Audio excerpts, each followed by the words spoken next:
Toda vez que falamos da homofobia, quase sempre nos remetemos às religiões monoteístas de matriz judaico-cristã e islâmica.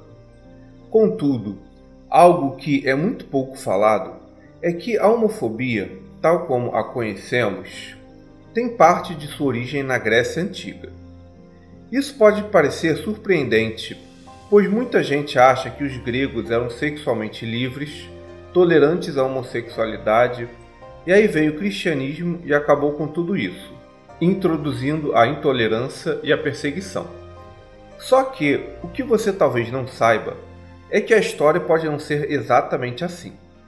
Se você curtiu a proposta, quer ampliar os seus conhecimentos e participar das discussões, se inscreve, ativa o sininho, dá o like e vem comigo. Antes de começarmos a discutir sobre as origens gregas da homofobia, é preciso pontuar duas coisas. A primeira delas é que a expressão Grécia Antiga é uma simplificação bastante grosseira de algo que nunca existiu. Naquela época, havia várias cidades-estado que nunca foram unificadas e tinham estruturas sociais e culturais diferentes. As únicas coisas que cidades como Tebas, Atenas, Esparta, Corinto, etc., tinham em comum era a língua, a religião e a região onde habitavam. Além disso, estamos falando de séculos de uma civilização que teve muitos pensadores com visões diferentes de mundo. Isso significa que a cultura grega e suas atitudes mudaram muito ao longo do tempo e do espaço. A outra questão que quero acordar com vocês é que quando falamos em homofobia, estamos nos referindo à homofobia tal como a conhecemos, que é uma mistura de hábitos sociais com visões metafísicas. É bom pontuar isso porque outras culturas perseguiam a homossexualidade, mas por razões diferentes. Historiadores modernos apontam, por exemplo, que o imperador da Mongólia, Gengis Khan, proibiu este tipo de sexualidade. Contudo, isto não se deu por uma razão metafísica de que este tipo de relação seria contrária à natureza, mas sim por razões de aumento da população e por questões de disciplina no exército. Quem quiser saber mais sobre isso, estou deixando as referências na descrição, mas vocês também podem procurar no Google. Isso posto, falemos sobre a homofobia grega. Vocês podem estar se perguntando: mas eu sempre ouvi dizer que a Grécia Antiga era tolerante à homossexualidade, havia grande liberdade e eu até já vi artes homoeróticas gregas em vasos e pinturas. Então, Felipe, você está errado. Gente, eu sei que dizer que a homofobia da cultura ocidental tem uma parte de sua origem na Grécia Antiga pode parecer contra-intuitivo e revolucionário, a despeito do mar de evidências em contrário. Mas eu lhes garanto que talvez não seja bem assim. E para pensarmos essa questão, eu gostaria de conversar com vocês sobre este tema a partir de 3 tópicos principais. O primeiro deles é a homossexualidade grega em si. O segundo é o machismo das sociedades helênicas. Helênico aqui é sinônimo de grego, tá? E o terceiro é a origem grega de certas ideias metafísicas relacionadas a este assunto. Vamos lá? Para começarmos essa discussão, é preciso destrincharmos as várias camadas da homossexualidade grega. Em primeiro lugar, a Grécia Antiga não era exatamente o que hoje chamamos de tolerante à homossexualidade. Isso por uma razão muito simples. Não havia homossexualidade tal como entendemos, como uma relação entre iguais. O homem que penetrava era um homem, ao passo que o parceiro penetrado era visto como o que exercia um papel feminino. E, em muitos casos, quem era penetrado era um escravo, uma pessoa de uma classe inferior ou um rapaz mais jovem. Aqui, é preciso lembrar que na Grécia Antiga, só homens poderosos da sociedade, do exército ou um senhor de terras eram gente. Isso significa que jamais um deles podia ser o parceiro passivo. Isso também quer dizer que este amor entre os homens que penetravam em seus parceiros era parte de uma estrutura de alianças de classe. Então, assim, logo de início, a gente consegue perceber que este trânsito sexual homoerótico não era tão livre assim, principalmente se compararmos à nossa época. Quando lemos as obras gregas, também vemos que a homossexualidade era comum no exército, por exemplo, em especial entre os espartanos. Só que esta forma de interação estava longe de ser o que hoje entendemos como uma linda história de amor entre dois indivíduos.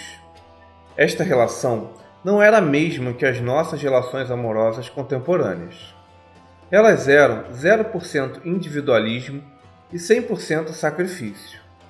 O guerreiro, na verdade, amava a nação e o exército.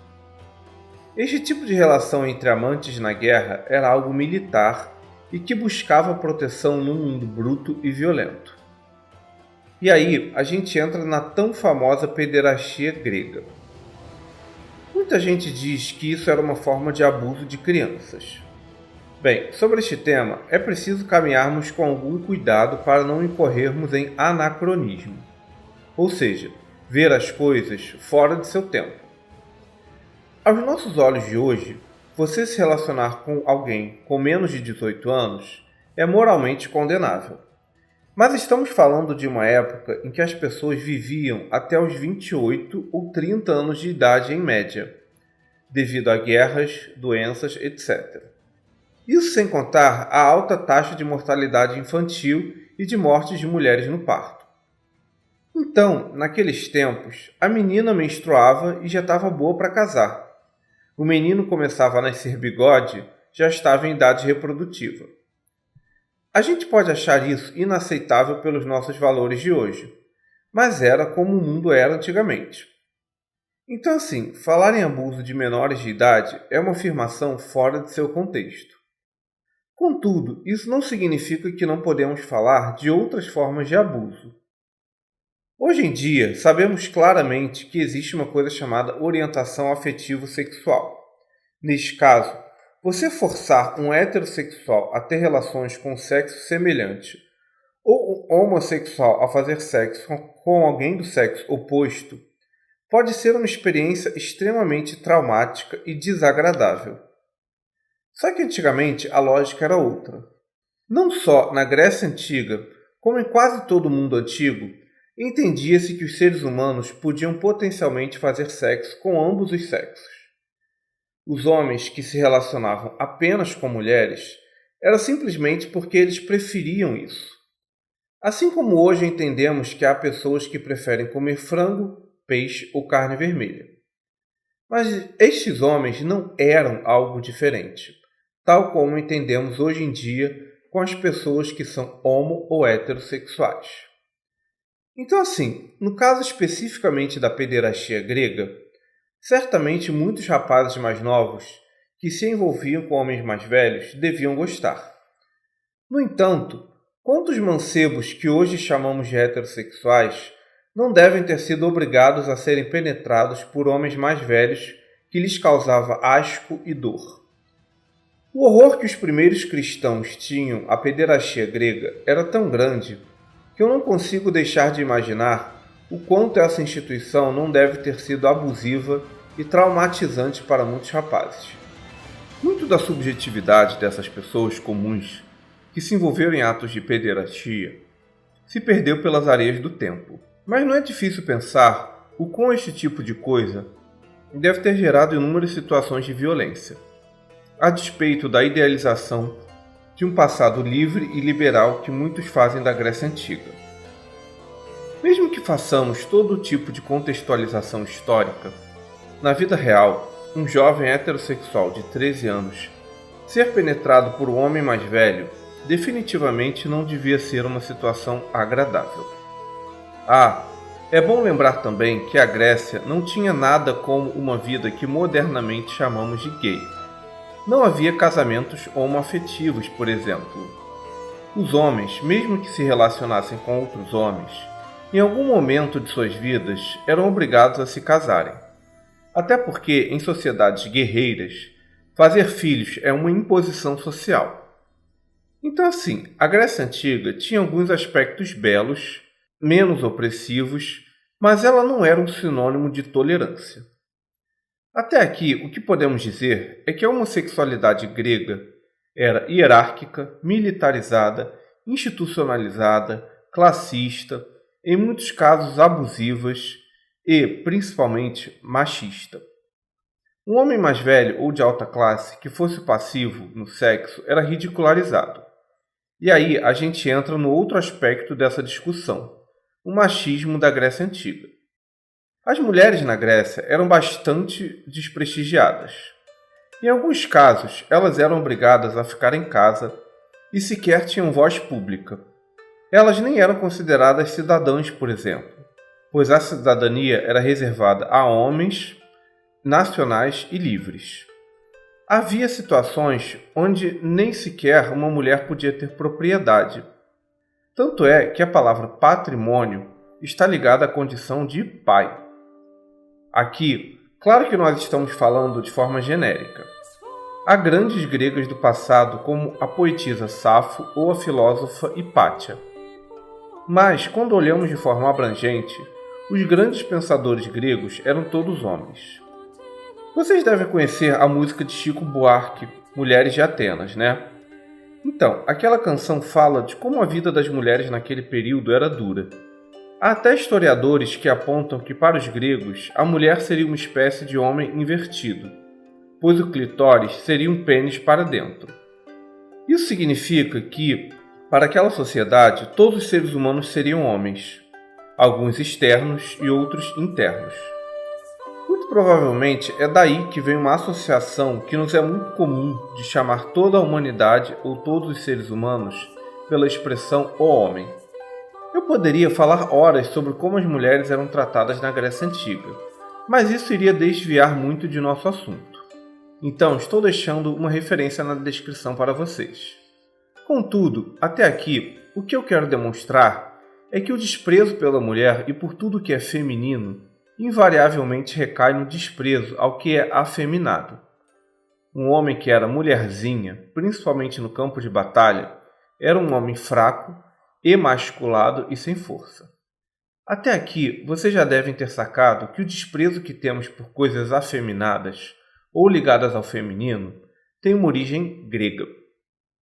E isso parece influenciar o nosso modo de pensar até hoje. Ainda nos dias atuais, o parceiro passivo numa relação gay tem certo desprezo por ser associado à feminilidade.